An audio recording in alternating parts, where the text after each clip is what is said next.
विशेष सूचना है आप सबके लिए। कल का जो प्रसंग है प्रभु सीताराम का विवाह है और विवाह में कन्यादान तो विशेष होता ही है। तो आप सबको इसीलिए सूचना दी जा रही है कि कल जो भी व्यक्ति सीता जी के लिए कन्यादान करना चाहे, कन्यादान प्राय अलग अलग रूप में होते हैं। कोई तो पुत्री के रूप में भी करता है और लक्ष्मी स्वरूपा सीता माता हैं। जो भी जिसका जैसा विचार हो, कोई बहन के रूप में भी कन्यादान करता है, कोई बेटी के रूप में भी कन्यादान करता है। जिसकी जैसी श्रद्धा हो अपने हिसाब से कल समय पे अपनी अपनी व्यवस्था बना के आए। बस इतना ही थोड़ा निवेदन था आप सबसे। एक बार बोलेंगे सियावर रामचंद्र की जय जय। जैसा कि हमारे स्वामी जी ने से संपन्न कराया, आपके पिता महाराज दशरथ से अपनी यज्ञ की रक्षा के लिए आप दोनों भाइयों को लेकर के आया था, तो मेरा कार्य पूर्ण हुआ। और इधर महाराज बृहराज का सेवक आया है। महाराज बृहराज अपने पुत्री सीता का स्वयंवर कर रहे हैं। यदि आप दोनों भाइयों की इच्छा हो कि स्वयंवर देखना चाहें तो मेरे साथ में स्वयंवर देख सकते हैं, नहीं तो मैं आपको आपके पिताजी के सभी से छोड़ के आ सकता हूं। हे मुनिनाथ, आप हमें अपने साथ ही लेकर के चले, कारण कि हम आपके साथ यहाँ तक आए हैं तो मेला देख करके ही जाए और साथ में यह भी देखेंगे कि इस पर गुरु की कृपा होकर के यश का भागी बनता है और कौन अपयश का भागी होकर के वापस जाता है। बड़े ही सुंदर विचार है, आओ मेरे साथ में। धनुष जागी सुने रब कुल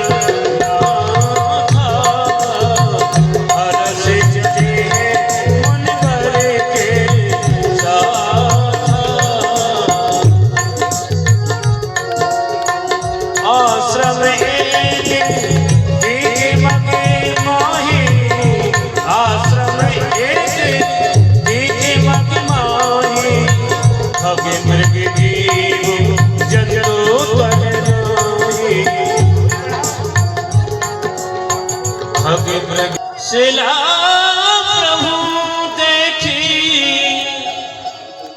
एक नारी रूप में शिला। मुनिनाथ, यहाँ चारों ओर कोई भी जीव जंतु दिखाई नहीं देता और मैं जिधर भी देखता हूँ मानो क्रोध रूपी अग्नि ने यहाँ की वन को भस्म कर दिया है।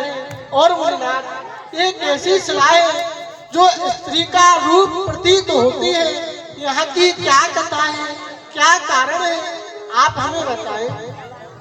बेटा राम, जो ये आश्रम देख रहे हैं, ये आश्रम गौतम ऋषि का आश्रम है।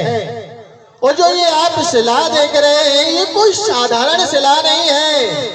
ये गौतम ऋषि की पत्नी अहिल्या है, जो कि एक बार देवराज इंद्र ने इनका पति व्रत धर्म नष्ट किया था और मुनि गौतम ने इनको शाप दे दिया कि तुम शिला रूप में पड़ी रहो। और आगे का जो वृतांत है वो आपको मैं अपने योग बल से दिखाई देता हूँ, आओ मेरे साथ।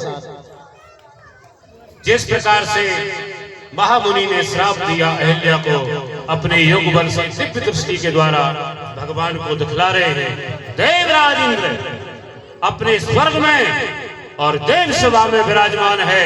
बड़ी बड़ी सुंदर अप्सराएं हैं और उनका नृत्य गान भी देख रहा है, लेकिन एक लालसा है, क्या मेरी स्वर्ग की अप्सराओं से भी ज्यादा सुंदर कोई इस पृथ्वी लोक में है? तो यही उसके पतन का कारण बनता है। ध्यान दे लेना, जो पराई स्त्री पर कुदृष्टि डालेगा उसका पतन हो जाएगा। वाल्मीकि रामायण में लिखा है, रावण ने कभी भी किसी पर स्त्री का हरण नहीं किया था। क्या? कभी किसी पर स्त्री का हरण नहीं किया था, केवल एक बार किया था, मां जानकी का हरण किया था। और एक बार पर स्त्री का हरण करने का फल यह है कि रावण का सत्यानाश हो गया। तो ये शिक्षा ले लो।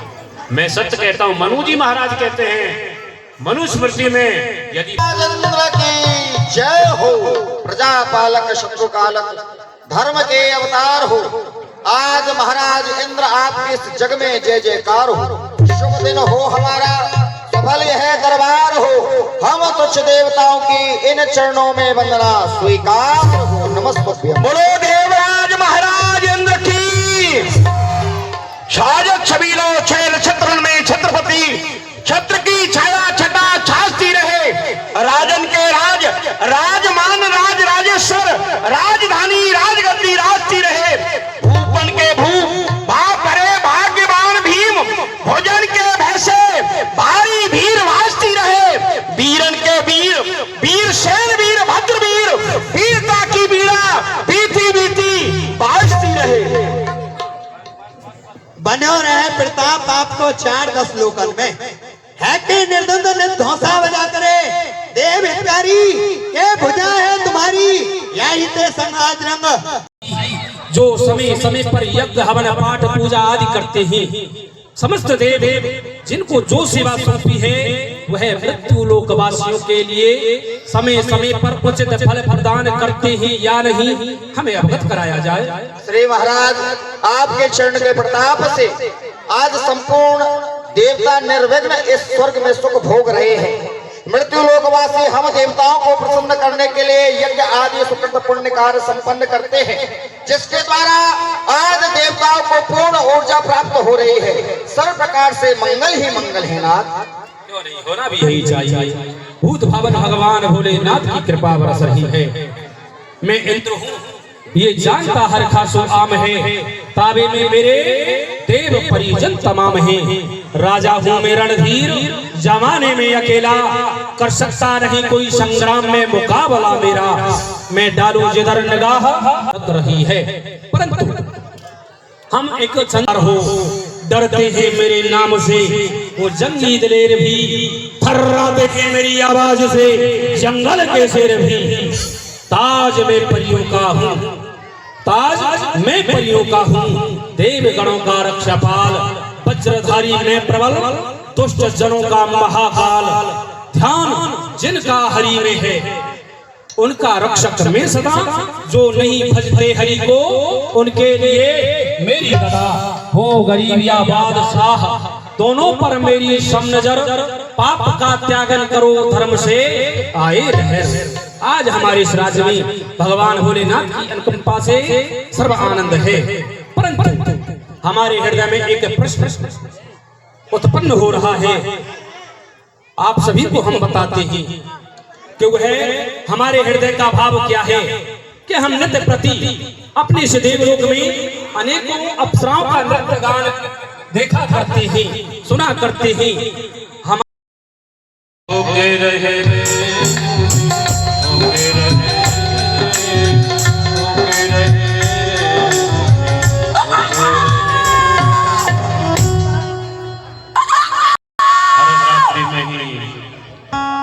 अरुण का मुर्गा बन करके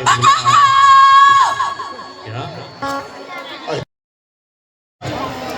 अहिल्या हमारा कमंडल और हमारा मृगचर्म लाओ। प्रातः काल हो गया है, हम गंगा दर्शन के लिए जाएंगे। हे देव, आपको ये भ्रम हो रहा है, अभी प्रातः काल नहीं हुआ है और मुझे तो अर्धरात्रि का समय दिखाई दे रहा है। अहिल्या, प्रमाद के कारण तुम्हें ऐसा प्रतीत होता है। अरुण सखा ये घोषणा कर चुके हैं कि ब्रह्म मुहूर्त हो गया है। हमारा कमंडल और मृगचर्म लाओ। ठीक है।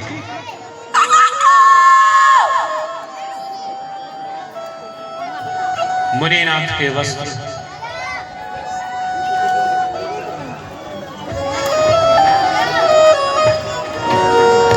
चल दिए मुनिनाथ स्नान करने के लिए।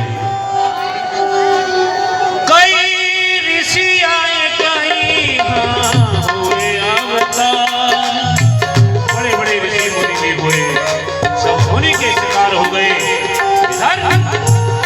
वो कपटी इंद्र गौतम ऋषि का वैसे ना करके। अरे वाह, चंद्रदेव क्या चतुराई से काम किया है। अब हमें भी ये अवसर गंवाना नहीं चाहिए। अहिल्या, अहिल्या जरा दरवाजा खोलो। आओ अहिल्या। हमें यथार्थ में कुछ भ्रम हुआ था। ये प्रातः काल का समय नहीं, ये तो अर्धरात्रि का समय है। आओ विश्राम करते। आई रहा बाकी न कोई हुए होने के शिकार, रहा बाकी न कोई हुए होने के शिकार, रहे झाड़ न पहाड़ जिसे और ये बहे, होके रहे रे होने, होके जय हो मां गंगा। मैं आपको प्रणाम करता हूँ। अभिनव विश्वल्ली पाद पद्मश्य विष्णोर मदन मथन मौले माल्यती पुष्प माला जयति जय पताका कापकशी मोक्ष लक्ष्मणा क्षपित कल कलिंगा जानवी नाकुलक पापाहारी दुर्तहारी तरंगधारी शैल प्रचार गिरिराज गुहा विदारी झनकारकारी हरि पदरजोपहारी गंगा कुनाथ संसद सुभकार वारी अमर नगर नारी चामर गृहिणीना क्षपित कल कलिंगा तंक मंकेल फुलती। प्रणाम प्रणाम किया। तेरो तरस मोहे भावे मेरे आश्रम के निकट बह, जैसे ही जल डाला सावधान। दोस्तों, तू कौन है? अर्धरात्रि के समय मुझे सता रहा है। कौन?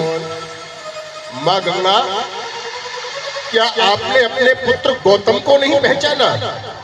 मैं तो प्रतिदिन की भांति अरुण सखा की आवाज सुनकर के आपके दर्शन के लिए आता हूँ और आप कह रही हैं कि ये अर्धरात्रि का समय है। अरे पुत्र गौतम, तुम तो ब्रह्म मुहूर्त में आते थे, अर्धरात्रि के समय कैसे आए हो? क्या कारण है? ये अर्धरात्रि है, ब्रह्म मुहूर्त नहीं है। तुम अपनी कुटिया में जाकर देखो, तुम्हारे साथ कुछ छल हो रहा है। मेरे साथ छल? लेकिन मेरे साथ छल करने वाला वो छलिया है कौन? अभी देखता हूँ। बम विश्वनाथ। ओ देवराज इंद्र, अरे आओ नीच। आज तेरा यह दुस्साहस, एक संत के साथ तेरी यह व्यवस्था और यह अवस्था, यह व्यवहार, तो याद रख, आज त्रिलोकी में तुझे बचाने वाला कोई पैदा नहीं होगा। एक संत की वस्तु पर तेरी यह कुदृष्टि, अनंत कोट देवताओं का नायक होकर के सारे भोग भोगते हुए अभी तेरी वासनाओं की तृप्ति नहीं हुई, तो याद रख, आज तुझे बचाने वाला कोई नहीं होगा। संभाल अपने आप को, मैं आ रहा।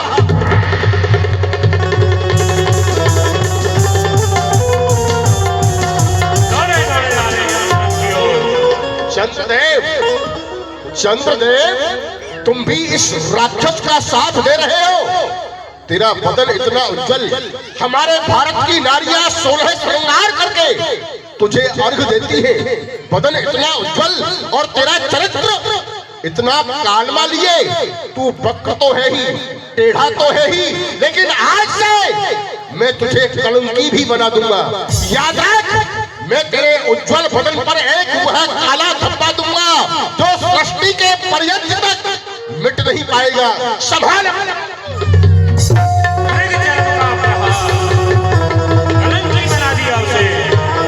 अहिल्या, अहिल्या, दरवाजा खोलो, दरवाजा खोलो।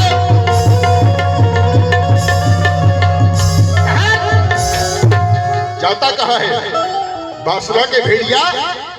इतने सुखों को भोगते हुए अभी तेरी वासनाओं की तृप्ति नहीं हुई।